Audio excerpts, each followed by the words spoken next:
किसी भी राज्य में अगर विपक्ष की बीजेपी के अलावा किसी सरकार होगी तो उस सरकार को काम नहीं करने देंगे। ये बहुत ज्यादा खतरनाक है। लेकिन हमारे देश के प्रधानमंत्री जी ने ठान लिया है कि अगर बीजेपी को वोट नहीं दोगे, कोई और सरकार बनाओगे तो उस सरकार को किसी भी हाल में काम नहीं करने। तो वो ये करते हैं कि अगर किसी और की सरकार बन जाए बीजेपी के अलावा तो उसके सारे नेताओं के ऊपर ईडी और सीबीआई छोड़ देते हैं, उनको गिरफ्तार कर लेते हैं, उनको तरह तरह से प्रताड़ना करते हैं, तरह तरह से तंग करते हैं, उनकी पार्टी तोड़ देते हैं, उनकी सरकार गिरा देते हैं। तो सीबीआई और ईडी का इस्तेमाल भ्रष्टाचार के खिलाफ के लिए नहीं कर रहे, सीबीआई और ईडी का इस्तेमाल कर रहे हैं चुनी हुई सरकारों को गिराने के लिए और दूसरी विपक्षी पार्टियों को तोड़ने के लिए। ईडी और सीबीआई का इस्तेमाल केवल और केवल विपक्ष को तोड़ने के लिए और बीजेपी की जबरदस्ती सरकार बनाने के लिए किया जा रहा है। आबकारी नीति मामले में दिल्ली के पूर्व डिप्टी सीएम मनीष सिसोदिया की गिरफ्तारी पर अरविंद केजरीवाल समेत विपक्ष के 9 नेताओं ने पीएम मोदी को पत्र लिखा है। उन्होंने कहा कि मनीष सिसोदिया के खिलाफ कार्रवाई से ये प्रतीत होता है कि हम एक लोकतंत्र से निरंकुशता में परिवर्तित हो गए हैं। विपक्षी नेताओं ने प्रधानमंत्री मोदी को पत्र लिखकर केंद्रीय एजेंसियों के दुरुपयोग का आरोप लगाया है। चिट्ठी में सीबीआई और ईडी जैसी एजेंसियों का दुरुपयोग करने की भी निंदा की गई है। पीएम मोदी को ये संयुक्त पत्र बीआरएस प्रमुख चंद्रशेखर राव, जेकेएनसी प्रमुख फारूक अब्दुल्ला, बंगाल की सीएम ममता बनर्जी, एनसीपी प्रमुख शरद पवार, उद्धव ठाकरे, मुख्यमंत्री अरविंद केजरीवाल, पंजाब के मुख्यमंत्री भगवंत मान, बिहार के डिप्टी सीएम तेजस्वी यादव और सपा प्रमुख अखिलेश यादव ने लिखा है। इन नेताओं ने केंद्रीय एजेंसियों की खराब होती छवि पर गहरी चिंता व्यक्त की है। इस पत्र को लेकर क्या कुछ कहा केजरीवाल ने, सुनिए। देखिए, इस वक्त देश प्रधानमंत्री जी की जो कार्यशैली है वो ये हो गई है कि देश के अंदर किसी भी राज्य में अगर विपक्ष की बीजेपी के अलावा किसी सरकार होगी तो उस सरकार को काम नहीं करने देंगे। ये बहुत ज्यादा खतरनाक है। प्रधानमंत्री किसी भी देश के एक फादर फिगर की तरह होते हैं। चुनाव में हम आपस में लड़ें, लेकिन चुनाव होने के बाद एक बार अगर कहीं कोई सरकार बन जाए तो उस सरकार को पूरी तरह से सपोर्ट देने की जिम्मेदारी और उसके साथ खड़े होने की, उसको अच्छा काम करने में मदद करने की जिम्मेदारी प्रधानमंत्री जी की होती है। लेकिन हमारे देश के प्रधानमंत्री जी ने ठान लिया है कि अगर बीजेपी को वोट नहीं दोगे, कोई और सरकार बनाओगे तो उस सरकार को किसी भी हाल में काम नहीं करने देंगे। एक तो वो ये करते हैं कि अगर किसी और की सरकार बन जाए बीजेपी के अलावा तो उसके सारे नेताओं के ऊपर ईडी और सीबीआई छोड़ देते हैं, उनको गिरफ्तार कर लेते हैं, उनको तरह तरह से प्रताड़ना करते हैं, तरह तरह से तंग करते हैं, उनकी पार्टी तोड़ देते हैं, उनकी सरकार गिरा देते हैं। पूरे देश में कई जगह ये देखने को मिला, गोवा में देखने को मिला, महाराष्ट्र में देखने को मिला, कर्नाटक में देखने को मिला। एक के बाद एक राज्य के अंदर जहां नॉन बीजेपी गवर्नमेंट बनती है वहां पे ईडी और सीबीआई को छोड़ के और उनको गिरा दिया जाता है। ईडी और सीबीआई को छोड़ते हैं, नेताओं को डराते हैं। अगर नेता बीजेपी में आ जाए तो सारे मामले बंद हो जाते हैं।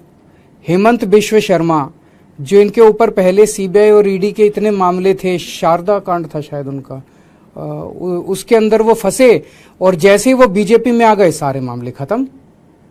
तो या तो वो पहले निर्दोष थे और या दोषी तो थे लेकिन बीजेपी में आ गए तो सारे मामले खत्म।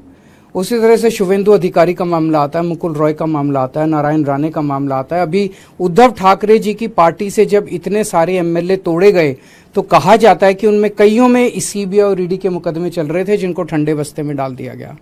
तो सीबीआई और ईडी का इस्तेमाल भ्रष्टाचार के खिलाफ के लिए नहीं कर रहे, सीबीआई और ईडी का इस्तेमाल कर रहे हैं चुनी हुई सरकारों को गिराने के लिए और दूसरी विपक्षी पार्टियों को तोड़ने के लिए।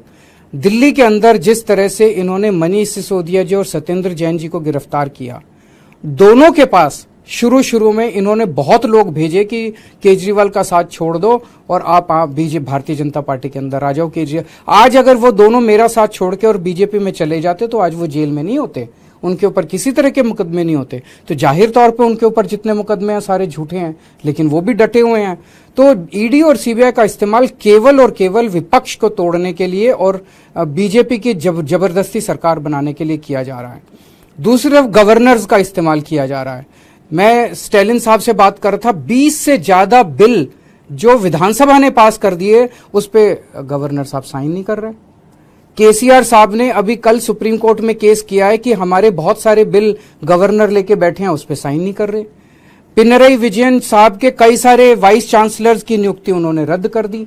ऐसे चुनी हुई सरकारें कैसे? ममता दीदी परेशान है, नीतीश कुमार जी से मैं बात कर रहा था, वो परेशान है। दिल्ली के लेफ्टिनेंट गवर्नर समझते हैं कि सुप्रीम कोर्ट और संविधान को वो मानते ही नहीं है, वो खुलेआम कहते घूम रहे हैं कि मैं सुप्रीम कोर्ट और संविधान। ऐसे देश कैसे चलेगा?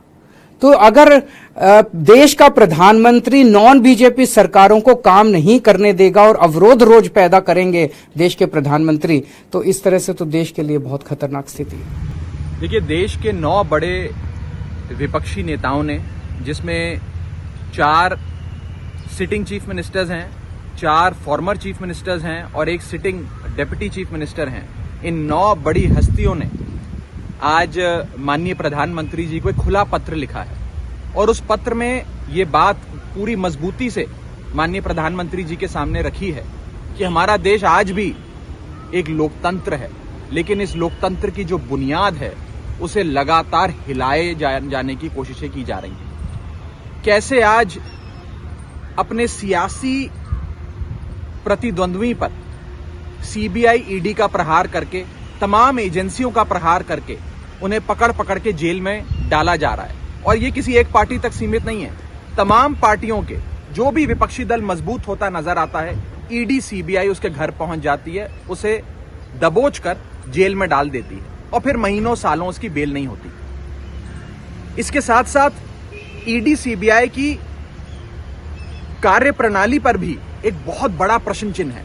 आपको जानकर अचंभा होगा कि पिछले 9 साल में सीबीआई ने जितने मुकदमे दर्ज करे उसमें से 95% मुकदमे देश के विपक्षी नेताओं पे दर्ज हुए। इन्फोर्समेंट डायरेक्टरेट ने, ईडी ने यूपीए काल के समय 112 जगह पे मात्र रेड करी थी, लेकिन एनडीए यानी कि प्रधानमंत्री मोदी जी की सरकार के दौरान, यानी कि 2014 से लेकर आज तक 3000 से भी ज्यादा जगहों पर रेड करी। और ईडी से जब पूछा जाता है कि आपने इतनी रेडें करी, इतने मुकदमे दर्ज करे, अंत में कितने लोगों को कोर्ट ने कन्विक्ट किया, यानी कि कितने लोगों को कोर्ट ने दोषी करार दिया, तो पता लगता है कि 0.05%, 0.05% भी कन्विक्शन रेट ईडी का नहीं है। आप लोग जो सवाल उठाते हैं मनीष सिसोदिया की गिरफ्तारी हो या एलजी का काम हो, उसके पीछे कहीं ना कहीं आप लोग सीधे तौर पे प्रधानमंत्री को दोषी मानते हैं, तो फिर उन्हीं को पत्र लिखने का क्या मतलब? देखिए, आज तमाम मुख्यमंत्री जिनको देश की जनता ने चुना है, जिन लोगों की वोट की ताकत से ये मुख्यमंत्री, ये पूर्व मुख्यमंत्री एक सरकारों में रहे हैं, सरकारें चलाई हैं, आज ये अपने ही देश के प्रधानमंत्री से एक अपील कर रहे हैं कि एजेंसियों का दुरुपयोग छोड़ दीजिए, एजेंसियों को इंडिपेंडेंट तरीके से फंक्शन करने दीजिए। और ये सारी जो कवायद है ये ईडी, सीबीआई तक लिमिटेड नहीं है। आप देखिए, इस देश में गवर्नर और लेफ्टिनेंट गवर्नर के दफ्तर का दुरुपयोग कर जो एक कॉन्स्टिट्यूशनल ऑफिस है उसका दुरुपयोग कर पॉलिटिकल स्कोर्स को सेटल किया जा रहा है और हर कोशिश की जा रही है कि विपक्ष को कमजोर किया जाए, खत्म किया जाए। आप विपक्ष लड़िए, आप सत्ता में हैं लड़िए, लेकिन चुनाव के रण के मैदान में लड़िए।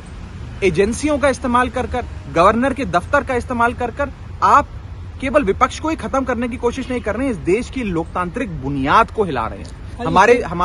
हमारे basic structure of the constitution में भी लोकतंत्र की बात होती है। अगर उस लोकतंत्र की नींव ही हिल जाएगी तो इस देश में लोकतंत्र सिर्फ नाम का रह जाएगा। और इसी के साथ साथ मैं आपको एक महत्वपूर्ण बात बता दूं कि आज इन तमाम पार्टियों की 9 की 9 जो बड़े विपक्षी नेता हैं, इन सबकी विचारधारा अलग हो सकती है, ये अलग अलग रीजनल पार्टीज को रिप्रेजेंट करते हैं, लेकिन इन सब रीजनल पार्टीज, इन सब आइडियोलॉजीज को बनाकर हमारा प्यारा भारत देश बनता है। आज उस भारत देश के तमाम निर्वाचित नेताओं ने माननीय प्रधानमंत्री जी को चिट्ठी लिखकर गुहार लगाई है कि हो सकता है कि हमारी विचारधारा आपकी पार्टी की विचारधारा से मेल ना खाती हो सकता है हमारे विचार आपके विचारों से मेल ना खाते हों, लेकिन आप कृपया कर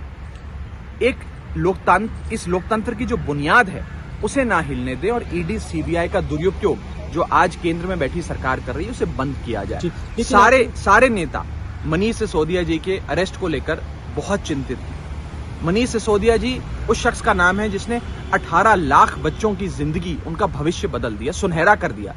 आज सिर्फ आम आदमी पार्टी के लोगों में रोष नहीं है, सिर्फ दिल्ली के लोगों में रोष नहीं है, मनीष सिसोदिया जी के अरेस्ट से देश भर की आवाम में रोष है, तमाम नेताओं के मन में रोष है और इसीलिए आज सबने एक साथ आकर ये पत्र माननीय प्रधानमंत्री जी को आपके हिसाब से चिंतित विपक्ष में लेकिन कांग्रेस तो कहीं नहीं है, न लेफ्ट पार्टी है जो देश की दो बड़े विपक्षी दल हैं। नहीं, उनका भी साथ हमें प्राप्त है। ये मात्र एक चिट्ठी के माध्यम से हमने माननीय प्रधानमंत्री जी को ये सारी बातें उनके संज्ञान में लाने का प्रयास किया है।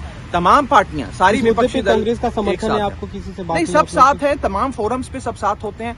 मैं किसी एक विपक्षी दल पे व्यक्तिगत तौर पे कोई कमेंट नहीं करना चाहूंगा।